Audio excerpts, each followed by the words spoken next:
Hey guys, welcome to another episode of TLG Vlogs, and today I'm very, very excited. We are sitting with Vanessa DeLeon. Hi. I've known Vanessa for quite some time. Yep. Without a doubt, you are definitely the most prominent interior designer, I would say, in our area, and Aw, nationally recognized. You're Thank you. super recognized in our industry, and want to do a nice collab and tell the world a little bit about you. And we've worked together in the past, but absolutely. I guess the most appropriate question to start with would be, how did you fall into interior design?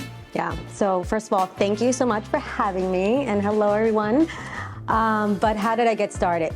We might need another blog episode, YouTube. This could be a long run, but I'll try to give you the cliff notes or the short version. Long story short, I wanted to be a fashion stylist, designer. I wanted to do something pretty prominent in the fashion world. I went to FIT and I put myself through college by working at my dad's furniture store. So I legit sold furniture, sketch furniture, would sell accessories at a furniture store. I was like a retail girl. And I absolutely hated it, right? But I'm like, hey, this is what's gonna put me to college. I think I made like $300 a week. Nice. And I worked like 80 hours, you know, it's like slave, yeah, slave work. Perfect. And while I was in college, I loved it. Like I loved FIT. I minored in some interior design, but whatever, I dabbled in that, but fashion was my passion. Oh, it rhymes. Fashion is my passion. So I acquired a great position at a big fashion house. And shortly thereafter, it was like legit the Devil Wears Prada, but for like a small fashion house. It wasn't even Vogue, right? So for me, it was kind of toxic. And I didn't care about like, you know, people telling me what to do per se, but it was like the toxic environment of all the women that would be catty and talk about each other just to kind of climb up the ladder. And I'm all about propelling women and being a cheerleader for women and not being at that other end. Right. So it left a really bad taste in my mouth, and I'm like, you know what, I'm out of here. Like, if this is what fashion's gonna be about, like this is not what I want. So I left, and I'm like, okay, what am I gonna do? So I went back to my dad's furniture store, and I was like, you know, yeah, I'm like, torture, I don't know what's worse. But my dad actually, when I was working there, people would ask me, hey, you know, since I'm buying this furniture, can you come over? I want to expand, like I want to do things around the house. I want to paint the color. Maybe this is a match. And I'm like, yeah, I can go to your house, you know, whatever. I thought it was like weird, but not. And then I was like, oh wait, this is like a thing. And then they were like, hey, you know, I want to blow out the wall or like do an extension. And I didn't know what a load-bearing wall was at the time, right? So I'm like, wait, maybe I should make this like a career. Sofas, Yeah, right. I'm like, it's an accessory. Like, I don't know how to put stairs there, you know? So I was like, I need to go back to school and learn. So I put myself back through college. And when I was in college, I felt like I was already behind the 8 ball because all my friends had careers and kind of getting going. And I started working at the age of like 13. So like, I felt like I needed to be like either ahead or equal. And so while I was in college, I opened up my LLC. And at that time, it was frightening. I got a little loan from the bank and I got my programs, and I would fly to North Carolina for the furniture markets and stuff and try to teach myself, so to speak, because I didn't really have a mentor. I didn't work for anybody or prominent designer or anything. I kind of just did it.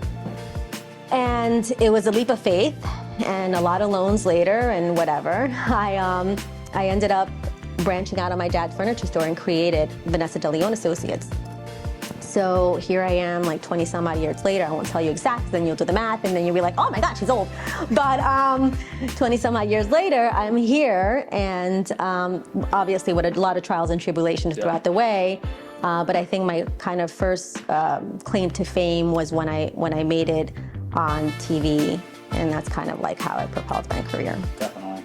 No, it's an interesting story actually. I like that you had that work ethic like super early on. Yeah. I always tell this story. It's like my mom didn't want me working; she wanted me in school, and I actually faked papers to. Stop. I'm not kidding. To work at a job at King's Supermarket when I was like 14, because my mom wouldn't give me money. So, but I wanted money, so I literally like, what kid fakes paperwork to start? So it's interesting. You were Wow. 13. We're not too far off on that.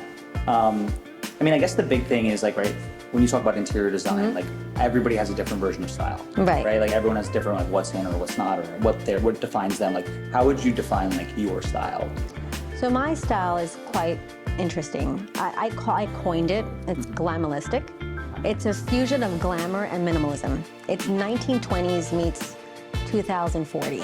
So it is minimal, minimal chic, but with a twist of 1920s or that Hollywood Regency. It's a little bit of bling, but very minimal approach to how you treat the space. Right. So that's my personal design aesthetic. But as an interior designer, I don't think you should pigeonhole yourself to one style, right? I'm only a designer that does modern, or I'm only a designer that does traditional. I think as an interior designer, the whole thing about being an interior designer is that you're creative and that you're able to sort of morph yourself into this, to the person your client wants to be, or like you basically. I always say I live vicariously through all my projects. Like, I'm traditional one day, I'm super modern edgy, I'm like really eclectic chic, I'm like boho, it's like all these things, and I'm like, oh, I love it. And this is where you really become a designer and be able to create, right? Doing the same thing over and over again. There's many designers that are successful doing that, I'm not knocking it, but I think part of a designer is being creative, and why not tap into those other trends or designs or genres of design. Love that. Yeah, it's like, I mean, obviously we're in real estate, right? So it's like we deal with that too. It's like one day we're, the luxury specialist, the next day we're working with the developer, we're the new construction specialist, the next day we're the relocation specialist, whatever it is. So like you're really like everything he has every different day. All right, so I guess if I'm in the audience and I'm watching this, right, everybody wants to foresee the future, right? Like what's coming, what's in, like what would you say, what was really in this year and what do you think maybe is going to be really in next year? Okay, so really the beginning of the year, I think we were kind of moving away from it, but people were still gravitating towards it, was like farmhouse, modern farmhouse.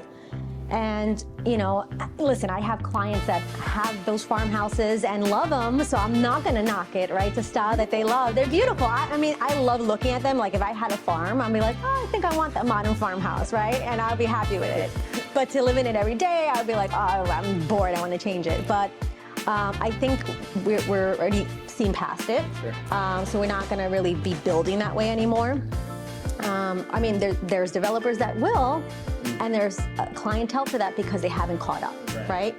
But I think that kind of era is done. I think, obviously, the whites, the grays, you see it every day. Every developer does it. It's the safe bet. It's like so boring. I just want to like kill myself because it's like, you hear that word all the time. Safe bet. And I get it. For a developer or even for you, it's an easier sell because if you have like a young demographics, they get it. If you have an older one, they're like, oh, it's not our style, but it's clean enough. And I get that that's sellable.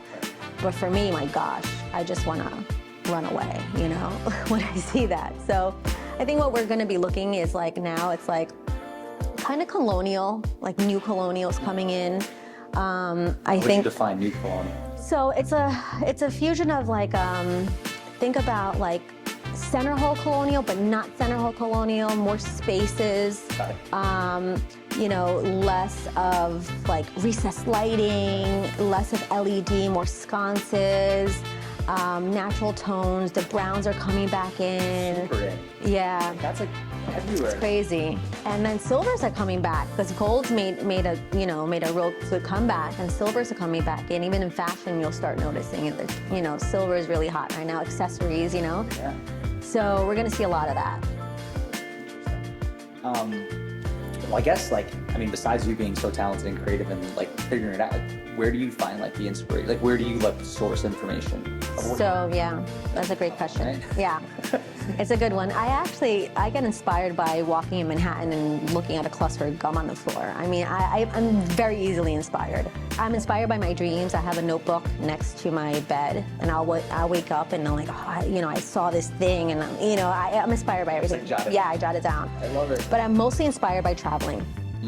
I think getting outside of this area is the best. Like, I was just saying I was in St. Bart's, and they're obviously inspired by Paris and France, and bringing those little things and like kind of the boho chic of what St. Bart's is with the spin of glam. And then I'm like, oh, I can take this kind of like sandy floor and make it a thing. And I'm doing a villa in St. Martin, and I'm pulling inspiration of like, we could do a deck that's full of sand. How would I keep it in if there's a storm? And you start kind of being creative and like thinking outside the box. And I think traveling really helps. Absolutely. Absolutely. It's like, yeah, every time you travel, it's like some of that design, implement, and especially Europe, Yeah. I feel like, right? Would you say like Europe Yes. probably brings a lot of it first? Oh, absolutely. Here, right? Absolutely. Wow. Off topic, what's your favorite place to travel? What was your favorite place to travel? I love Greece and the Amalfi Coast. Like, I love Sardinia and Capri and Positano and doing the whole Amalfi. And I love Greece. Yeah. Like, Have you ever done a project there? not in Greece. Hopefully, my husband has a home there, and I would love to like redo that house. It's just vacant. You gotta record it. Oh my God, See the whole thing. absolutely. That I have like a time lapse. Yeah, for sure. And that's what you'll say. Yeah, no, Europe definitely is very in front of the trends. Yeah. Even fashion, right? It's Absolutely. so in front. So I guess like how you and I have obviously crossed paths many times is development, right?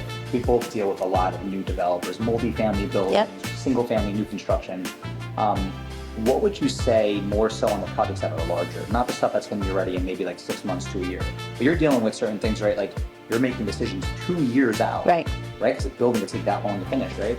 How do you make a decision and then know that, right, that decision is going to be good at that time or it's still going to be relevant? So you mentioned it, right? Like playing on the safe side, but you also say like you want to put your touch on it. Right.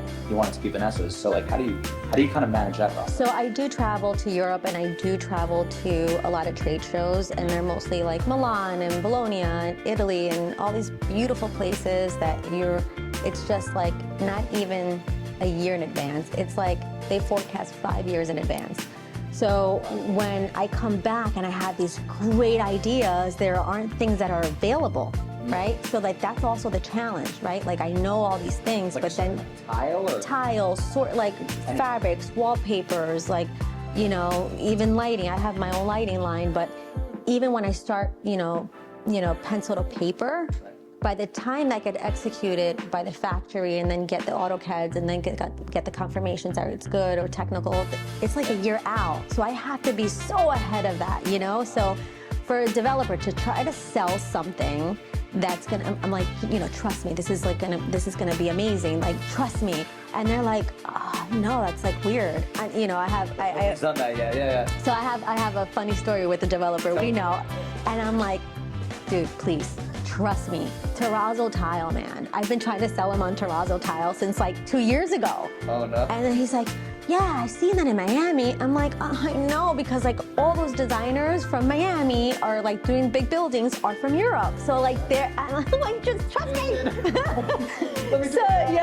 So it's like little things like that. I obviously give and take, and there's a compromising, because at the end of the day, it's their building and stuff. But I'll have like a little tiny terrazzo somewhere, and he's like, see, I did it for you.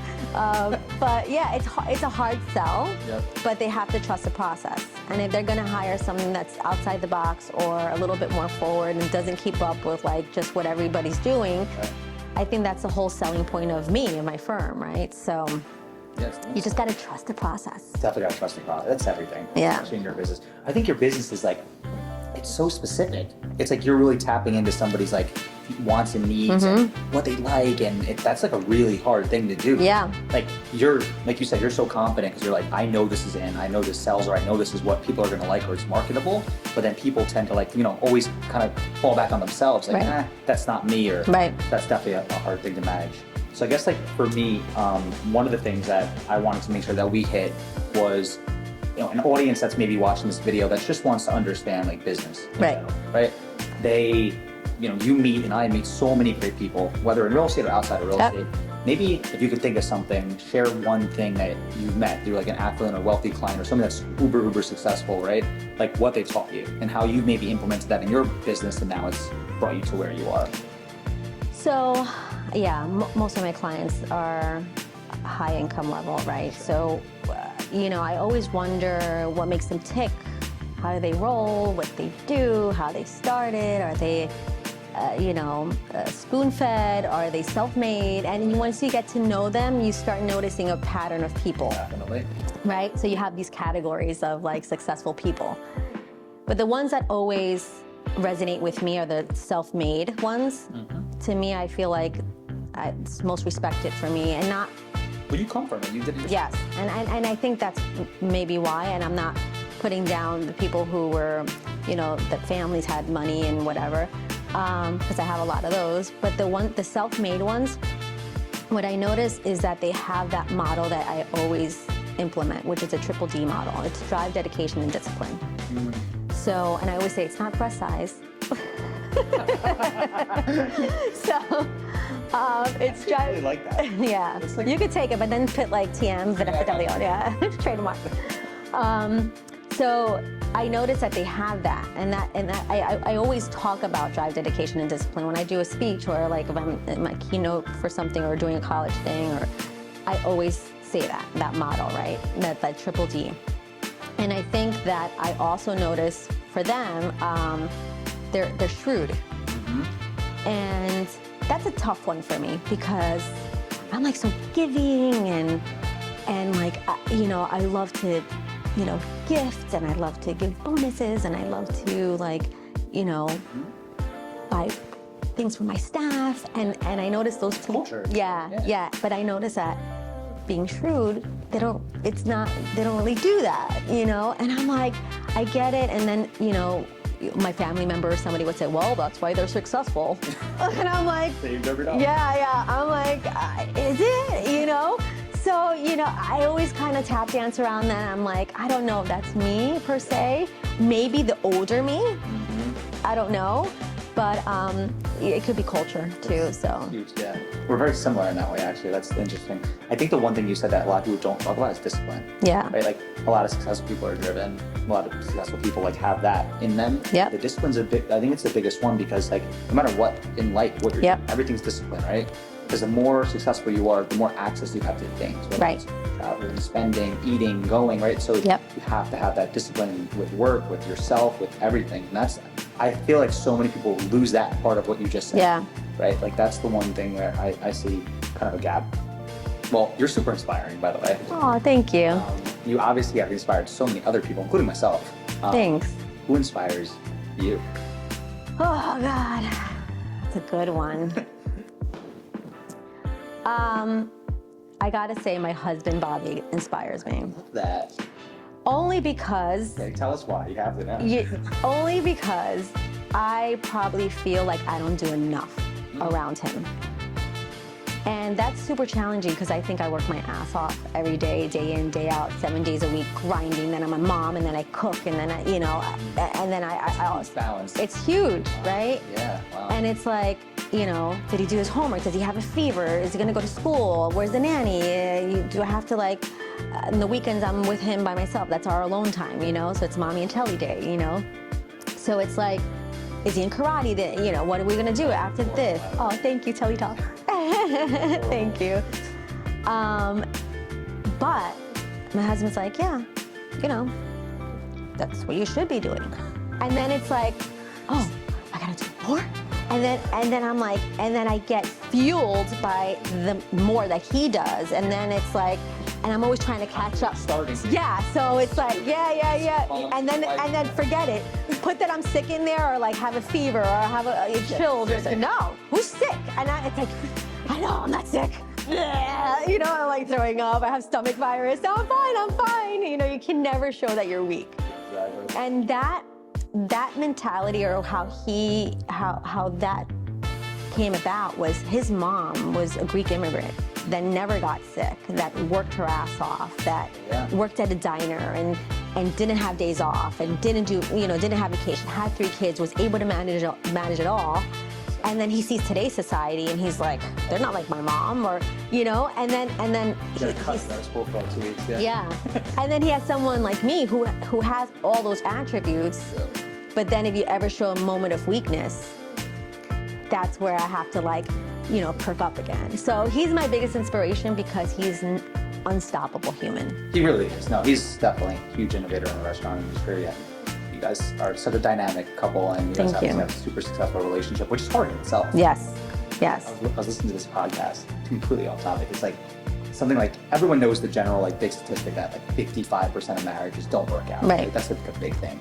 But then this guy got deeper because he interviewed some of like the super wealthy of like New York City, and he said people only talk about the ones that don't work out, but how about the ones that are actually still in it and aren't working out, right? That are staying in it because of whether it's money or situation or children. So it's like, and the number is really close to like 85%. So it's like, when you have 10 people, like 8 out of 10 just truly aren't happy. Wow. You and your husband like really are. Like I've known you guys for a while. You guys travel together. You guys do things together. You work together. So, you know, that is probably such an unspoken truth about the world. People are very like, you know, gray in that topic that, you know, I want to be perfect and, you know, you're supposed to meet the right person and everything's supposed to work out for you, but life just doesn't work like that. No. Right? And listen, it's not always butterflies, rainbows, and unicorns. Like we have our things too, but the one thing that we know is that we are committed to each other. We have a beautiful son. We love the same things.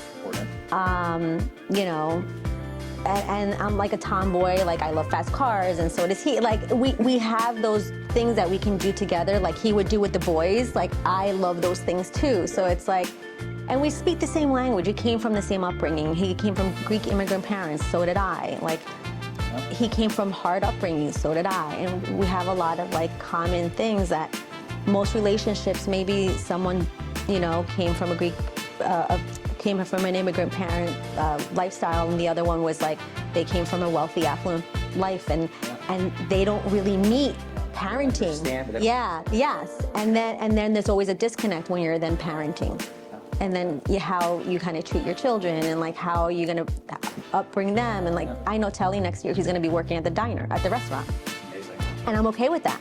That's amazing. So another maybe mom that had everything given to her, we're not gonna have our son work at 6. Are you crazy? That's, you know what I mean? Yeah. So I think that we complement each other in that respect. That's great. Yeah. That's super, super helpful. Let me think, because I know we've taken a lot of your time today. No, I would say, well, what do you see before we veer off somewhere else, but where do you see your business going? Like what big steps are you looking to take? Like, I guess maybe to share with the world like your next big journey. So I've always coined myself to be the next Latina Marthur Stewart. Wow. That's always been my thing. Don't do the house arrest. Yes, except that I won't do any insider trading. So besides the insider trading, It's iconic though. yeah, I just love. I just love who she, you know, she's a Jersey girl. She worked hard like all her life, and like she grew up in Nutley. She's like one of us, right? And then, but then again, like she has this conglomerate of like a brand and a business, and she's so attainable to anybody and everyone. She rebranded herself so well with Snoop Dogg, and she just knows how to work her brand. And that's who ultimately like I aspire to be, but not necessarily to be. Like I don't look up to her and be like, I want to be her. I want to get to that sort of brand recognition in stores, and I'm getting there. I'm doing all, yeah. Right, and then, you know, having my, you know, products in the big box stores. You know, I try to also bring a high-end look to a lower price point, and I'm currently, you know, the brand ambassador for Bed Bath & Beyond. Right, congratulations. Thank you. So like that's like a big deal, and that's kind of like my foot in the door to, you know, for the products, and I have my own label that I sell direct to consumers and through some retail. So I'm trying to get there. As they say, Rome wasn't built in a day. It's very, very true. I'm gonna throw a curveball at you. Okay. I've done a lot of videos, you've done a lot of videos. What is one thing, and I always want somebody asked me this one day, but what is one thing that you've always wanted to be asked? It could be anything, that you were like, why did that person ask me this today? That you could talk about. Oh gosh, that's a good one. What's that thing about us, or a couple of things about us that you're like, I wish I could tell the world that goes off topic, or whatever it could be. Something that changed your life, something that... You know, I always, okay, this is a good question. It's a good question. All right. So sometimes we don't get to this, and I think this is important because a lot of people, you know, socially, like people that don't know me, but that I hear the other people that talked about me, know about me, they're like, oh, she's so lucky. Like the word lucky is always with my name, and it's actually no luck at all. No luck at all. And I do believe there's maybe like a 1% of luck, because it's like right time, right place, you know, or, you know, how we connected, it's all that, right? But I literally grew up in a trailer, and I came from like a hard upbringing. Like my parents were they were divorced really young. We were kind of in and out of like different places. I went to like 11 different schools, and it's crazy. So every year, you know, yeah. So it's like, I think that's also what made me who I am today, right? I'm so resilient. Nothing bothers me. You know, I failed so many times in my career. I've been in a place where the beginning of my career, actually just a few years ago, and this is a fun fact, I've been in business for 20-something years. Just a few years ago, I've paid myself salaries. Like, I never used to pay myself a salary because I felt like, well, I have to put it in the business. I have to reinvest. I gotta, you know, take care of my staff and, you know, all these things. And I never paid myself. And I don't know if it was a Tony Robbins seminar that I went to or something. And I was like, I think it was Tony Robbins actually. And he's like, pay yourself first. And I was like, hey, that's so weird. Pay yourself first. How the hell am I gonna pay everybody else? Like, you know? But when I implement, I'm like, what am I? I'm worth a lot. I'm gonna be out of business next week. But when I actually implemented it, I got it, and I'm like, holy shit. Now I pay taxes. I mean, I pay taxes on business, but like now I'm an employee to Vanessa De Leon Associates. It's like, and I'm like, oh, this is kind of cool. I have like a little savings of my own. It's not through my firm. Like, you know the drill, right? So it's like paying yourself. And it's like, boom, light bulb moment. And I'm like, wow. I wish you did that sooner. Yes. I wish you knew that sooner. Yes. Yeah. No, the lucky thing is, I think that's synonymous on like anyone that's successful. And I think the more successful you are, sometimes you could tend to be more intimidating to certain people. Yes. And they want to prejudge you without really knowing you by anything. And so, I mean, we've all experienced that. We don't have to talk about that too much, but that's a fact. Yeah, well, the first thing, anytime I meet someone, this is like so true. First thing they say, wow, you're actually really cool. And I'm like, actually really cool. Like, what did you think I was gonna be? Like, what?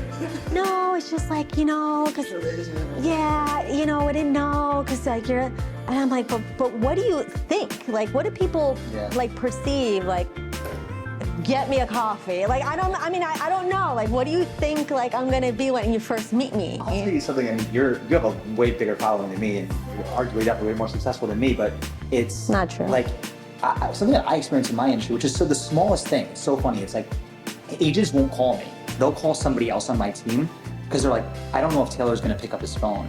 And then I actually pick up the phone, like, wow, you picked up the phone. Yeah, I've gotten that. Yeah, it's my phone. Yeah, I think Just maybe I don't get it there, I'll get back to you. It's so weird. People are literally like, it's funny, like, I'll have a listing, and then like, an agent will like be negotiating with somebody on my team about my listing, and they're not even on it, and I'm like, yeah. Well, we didn't think you would want to talk to me. I'm like, what? Yeah, it's so weird. Like perception, right? It's very odd. But and I'm like, and I look through my feed, and it doesn't seem it. You know, I don't talk like you can. No one can talk to me. Like, I don't even know why the British accent, but but like, what is it that makes people have that perception? It's interesting, right? It's interesting, but you know what? The more of these you listen to or you're involved in, that's everywhere. Everybody has, and you know what? It's hard to, I think, you know, if you're watching this and you're successful or you're becoming successful or whatever, people always have to put a label on you in some degree. Yeah. Right? And it stinks because like, and I feel like you're very much like me in this sense, like you want to fight that. If somebody says something about you, like you know where you came from, like you know how hard you worked, you know what you put into this. So when grind. Yeah, when somebody tries to label your whole journey, your whole life on like something so small, this person's great, but it's always followed by the but. Yeah. Right?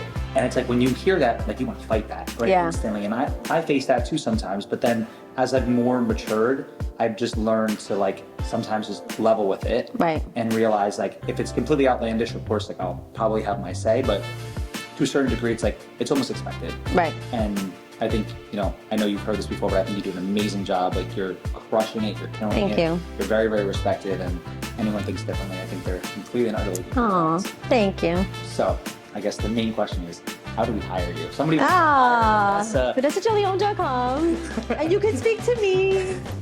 The process. So the process. So the design, the actual design process. Okay, so we do an intake meeting just to make sure that we connect, or just to make sure that client, they don't know. Some buyers don't know, right? So you kind of have to school them just to make sure we're in their price level.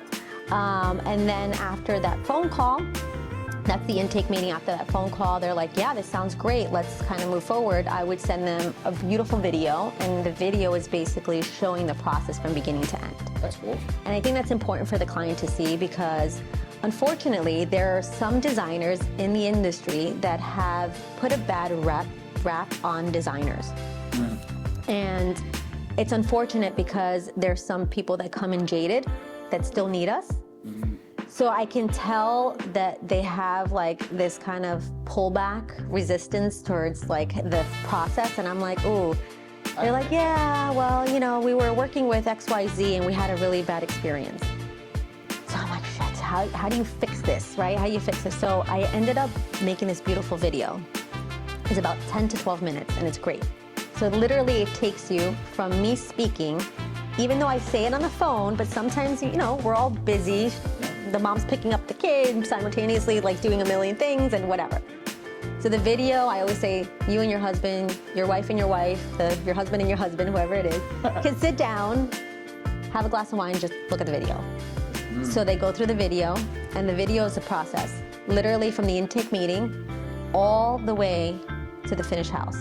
Love it. So I actually show them the process, how we meet, the presentation. So we do, second phase is like, you know, meeting, kind of getting to know the client, there's design style. From there, we do 2 options for you. From the 2 options, you get to kind of pick and choose from the 2.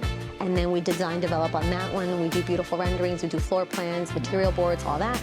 And then off to the races. You retain our services to actually execute, or you can execute on your own, so there's no obligation. So if they don't want to spend on the design on the second phase, they can take my design and copy it. So as long as I get to see it, I always say, like, invite me over for a cup of coffee.